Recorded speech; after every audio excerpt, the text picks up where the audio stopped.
Hello, and welcome to the M.O.W. channel. Today, we're covering the case known as the Scorecard Killer, the Southside Slayer, and the Freeway Killer, a series of crimes attributed to a man believed to have raped, tortured, and murdered at least 16 young men, with estimates suggesting up to 51 additional young men and boys may have been assaulted and killed. Please subscribe to the channel. Now, let's begin today's case file. Recorded in American crime history as one of the most deceptive serial killers, the rise of Randy Kraft appeared, on the surface, to embody the ideal of traditional American success. Born in Long Beach, California, in March 1945, he grew up as the youngest of 4 children and the only son in a hard-working, respectable family. His father supported the household by working at an aircraft manufacturing plant after World War II, while his mother devoted herself to the local community and church, providing a strict yet warm upbringing for her children. This wholesome family background later became the strongest shield that concealed the brutal crimes he would go on to commit. As a student,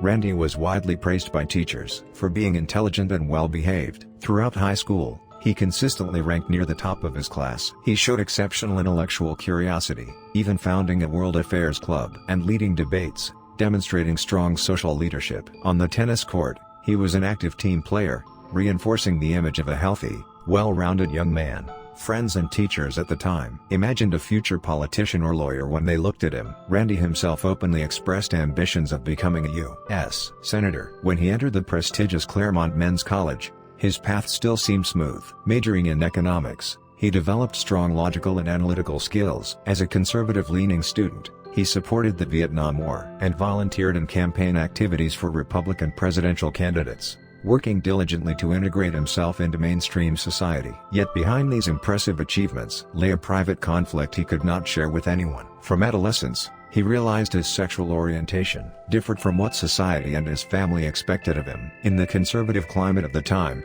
he hid this part of himself completely. During college, he began engaging in same-sex relationships, while outwardly maintaining the image of a normal young man who dated women. This double life trained him, almost instinctively, to deceive and manipulate others. After graduating, he enlisted in the U.S. Air Force and was promoted to Airman First Class, earning recognition for his abilities. Eventually, however, he disclosed his sexual identity to his superiors and accepted a general discharge. This moment granted him freedom from institutional constraints, but it also created an invisible rift within his family relationships. After his discharge, Randy's life took a sharp turn. He abandoned his earlier conservative values and reinvented himself as a liberal Democratic organizer, dedicating himself to the campaign of Robert F. Kennedy. A personal letter of thanks he received during this time served as a badge of honor, reflecting the level of trust he had earned within political circles. Yet while his public life appeared increasingly successful, a sadistic and uncontrollable urge was quietly awakening within him. By day,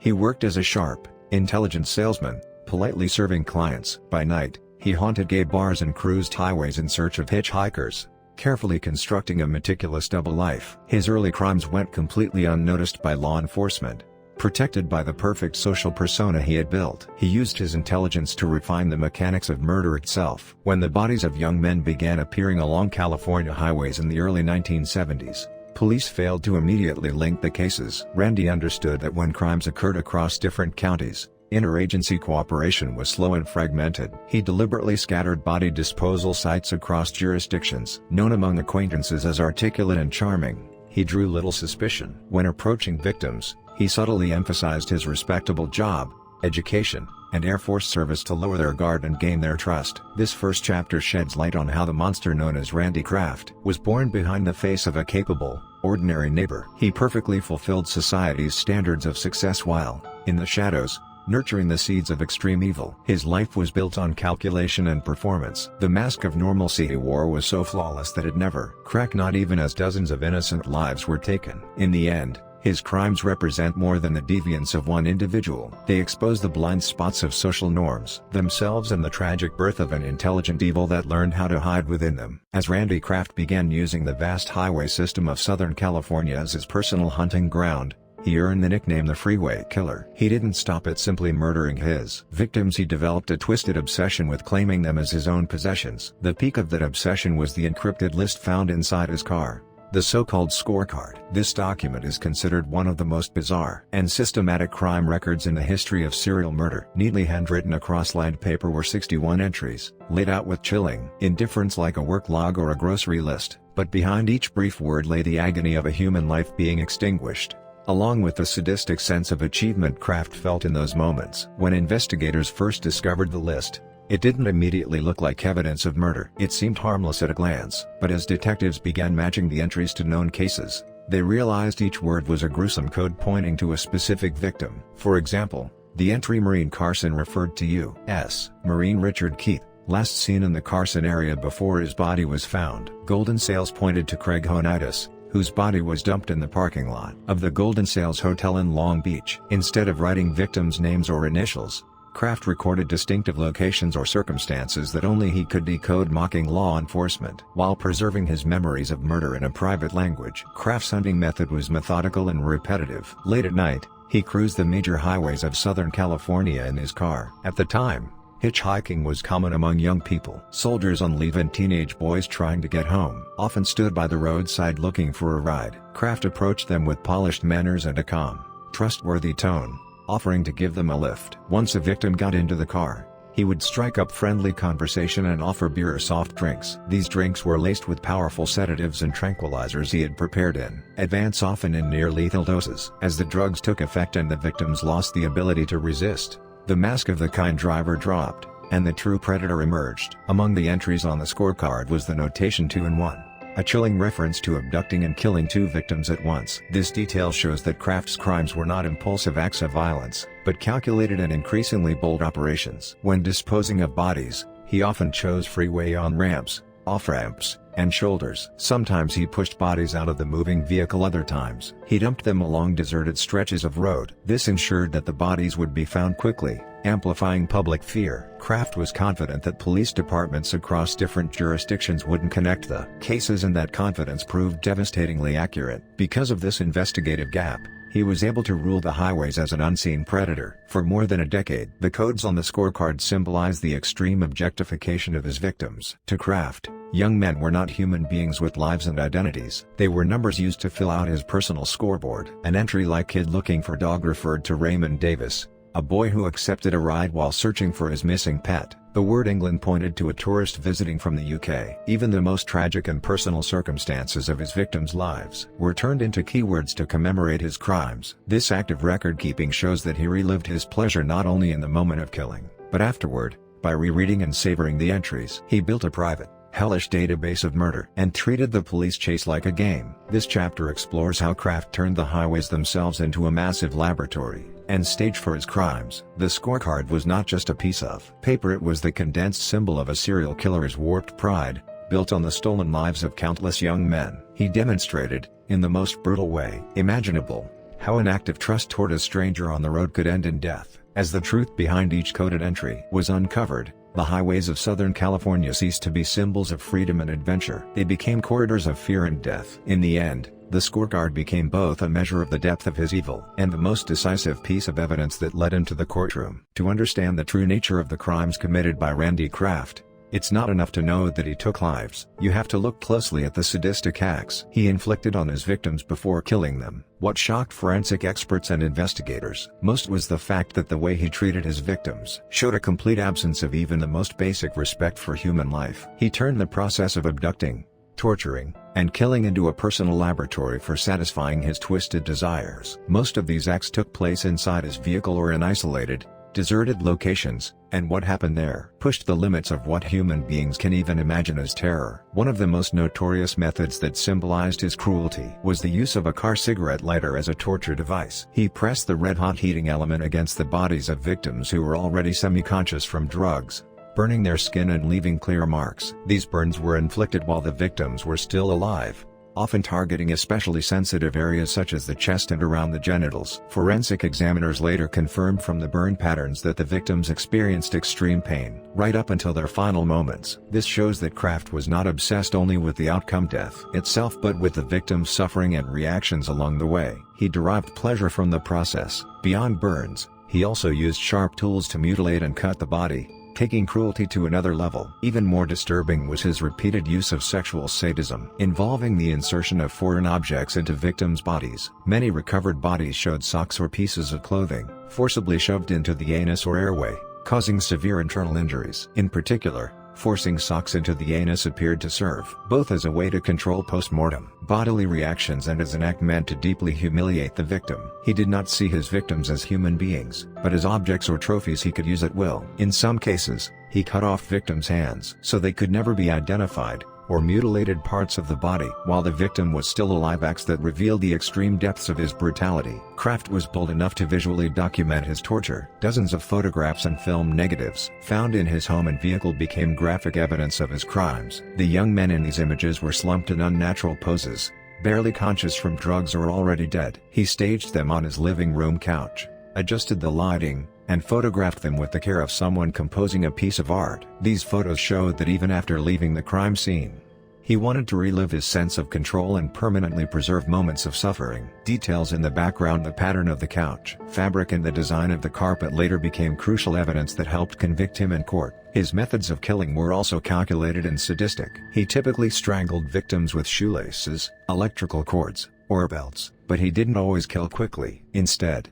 he tightened and released the pressure repeatedly, allowing victims to gasp for air before choking them again, prolonging their agony. In some autopsies, investigators found leaves and dirt packed deep into the victims' throats, causing death by suffocation. This indicated that he wanted to inflict maximum discomfort and terror right up to the final seconds of life. He was a predator driven by an overwhelming desire to dominate and control every sensation his victims experienced as they died. This chapter explores the sadistic abyss at the core of Randy Kraft's inner world, revealed through the acts he committed in dark, enclosed spaces and inside his car. He used his intelligence for one purpose, only to refine the art of inflicting pain on others, without a trace of remorse. The long, agonizing hours his victims endured were, to him, nothing more than a process for filling out another line on his scorecard. This level of cruelty exposes him not as a mere killer, but as someone who had stripped away his own humanity. Entirely a monster who left his mark not only on the bodies of his victims, but on their souls as well. After more than a decade of turning the highways of Southern California into corridors of terror,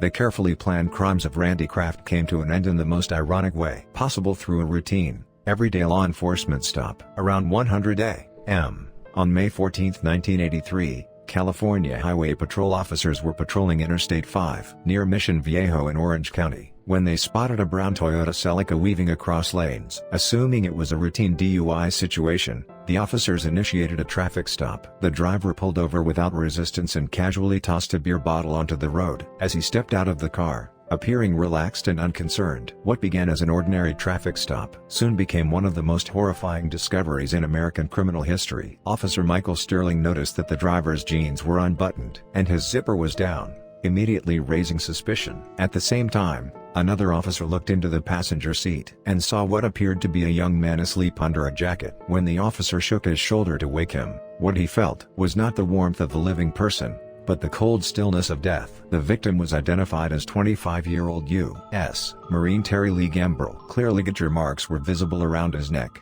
and both of his wrists were tightly bound with shoelaces. Randy Kraft was arrested on the spot, caught in the act, just moments before he planned to dump the body along the freeway, his chosen hunting ground. The subsequent searches of Kraft's vehicle and home revealed a scale of evil that even seasoned investigators struggled to process. Beneath the passenger seat, police found the infamous scorecard, a list of 61 coded entries. In the trunk and back seat, they discovered victims' IDs, clothing, and dozens of photographs depicting horrific scenes of torture. At his residence in Long Beach, officers uncovered personal belongings of numerous young men who had been missing for years, kept like macabre souvenirs. Most damning of all, the background in several of the photographs, specifically the living room couch, matched exactly with the furniture in Kraft's home. At that point, there was no longer any escape. Investigators became convinced they were dealing not with a single murderer, but with a prolific serial killer responsible for dozens of murders across California, Oregon, and Michigan. The trial, which began in 1988, became one of the largest and most expensive criminal cases in Orange County's judicial history. Prosecutors called around 160 witnesses and presented more than 1,000 pieces of evidence. The cost of the trial alone reached into the millions of dollars. Kraft assembled a high-powered defense team and maintained his innocence to the end. His attorneys argued that the evidence was circumstantial and claimed that Kraft was merely a respected salesman and an upstanding citizen. Prosecutors methodically decoded the entries on the scorecard, linking each one to real missing persons and murder cases. Forensic evidence proved devastating to the defense. Fibers found on victims' bodies matched the carpet fibers from Kraft's home, directly tying him to multiple crime scenes. The courtroom was filled day after day with the sobs of victims' families and chilling testimony describing Kraft's sadistic methods. Jurors were visibly shaken by the brutality of the crimes. Throughout the trial, Kraft showed no emotion and no sign of remorse. His cold, detached demeanor only strengthened the belief among jurors and the judge that he was beyond rehabilitation. After 13 months of intense legal proceedings, the jury found him guilty on all 16 counts of murder. In November 1989, Judge Donald McCartan formally condemned the devastation Kraft had inflicted on society and sentenced him to death, the harshest penalty allowed by law. This chapter documents how a man who believed he had engineered the perfect crimes was brought down by something as mundane as a traffic stop and how the justice system mobilized its full weight to hold him accountable. Kraft's arrest unlocked the answers to countless cold cases, and his trial became a landmark example of how forensic science and code-breaking can be crucial in serial murder investigations. In a courtroom filled with dramatic arguments and overwhelming evidence, the charming salesman facade finally collapsed. What remained was a convicted killer awaiting execution. Chapter 4 traces the moment when a predator who had hidden in the dark was finally dragged into the light, his monstrous truth exposed to the world. Even though Randy Kraft was sentenced to death and locked behind the cold walls of San Quentin State Prison, the legacy of his crimes remains unfinished. What continues to draw the most attention from investigators and criminal justice scholars is the fact that many of the 61 entries on his scorecard have still not been linked to confirmed victims. The 16 murders he was convicted of in court may represent only a small fraction of the harm he actually caused. Based on attempts to trace the scorecard entries, authorities believe the number of young men who lost their lives at his hands could be at least 67. Some experts go even further, suggesting that if unrecorded, impulsive killings are included, the total number of victims may exceed 100. This paints a terrifying picture of a man who did not merely kill, but collected human lives as numbers in a deranged personal ledger. One of the biggest mysteries in this case is whether he acted entirely alone. Several pieces of circumstantial and forensic evidence strongly suggest that Randy Kraft may have had an accomplice, disposing of an adult male body, sometimes throwing it from a moving vehicle, or handling a corpse weighing over 200 pounds alone, without leaving obvious traces is physically difficult for one person. In particular, footprints clearly showing two individuals were found in the sand near the body dump site of John Loras at Sunset Beach in 1975. In another case, semen recovered from the body of Eric Church did not match Kraft's blood type, providing compelling forensic evidence that a third person may have been present. At the crime scene, Kraft's former lover and roommate, Jeffrey Graves, was widely suspected as a possible accomplice. However, he died of AIDS before investigators were able to fully question him, taking whatever truth he knew to the grave. Even behind bars, Kraft continued to provoke outrage among the public and the victims' families. After the publication of the book Angel of Darkness, which documented his crimes, he brazenly filed a multi-million-dollar defamation lawsuit against the author and publisher. He bizarrely claimed that the book damaged his reputation and future employment prospects, an argument that revealed just how completely devoid of remorse he remained. His repeated attempts to exploit legal loopholes and file frivolous lawsuits felt like another form of abuse to the families of those he murdered. Because California has maintained a moratorium on executions, Kraft has remained alive on death row for decades. For the families waiting for justice, this has meant a prolonged and painful limbo, as closure continues to be delayed. Advances in technology have brought new momentum to a case that once seemed frozen in time. Modern DNA analysis and the expansion of missing persons databases have begun to give names back to the ghosts that existed only as code words on Kraft's scorecard. Even in recent years, unidentified remains have been matched to specific scorecard entries. In 2023, the identification of Michael Ray Schlicht confirmed that he was the person behind the Iowa entry, A body discovered in 1974. These breakthroughs are exactly why investigators refuse to stop working through the remaining entries on the scorecard. The possibility that some of the victims' sons and brothers to someone are still lying in unmarked graves or stored as nameless remains in evidence lockers continues to weigh heavily on those involved in the case. The case of Randy Kraft is a brutal example of how organized and methodical human evil can be and how long its consequences can haunt a society. He is growing old in prison, but the cryptic scorecard he left behind remains an open wound. This chapter remembers the possible unseen accomplice and the nameless victims who have yet to be identified, and it documents that the search for truth is far from over. His crimes are not just history, they are an ongoing source of pain. Until the final line on the scorecard is fully decoded, this tragic story cannot be given a true ending. We carry a responsibility to uncover every last piece of that dark record and restore each victim's name to the pages of history. That's all for today's story. Please hit subscribe and like. We'll be back tomorrow with another case and mystery. Thank you for watching.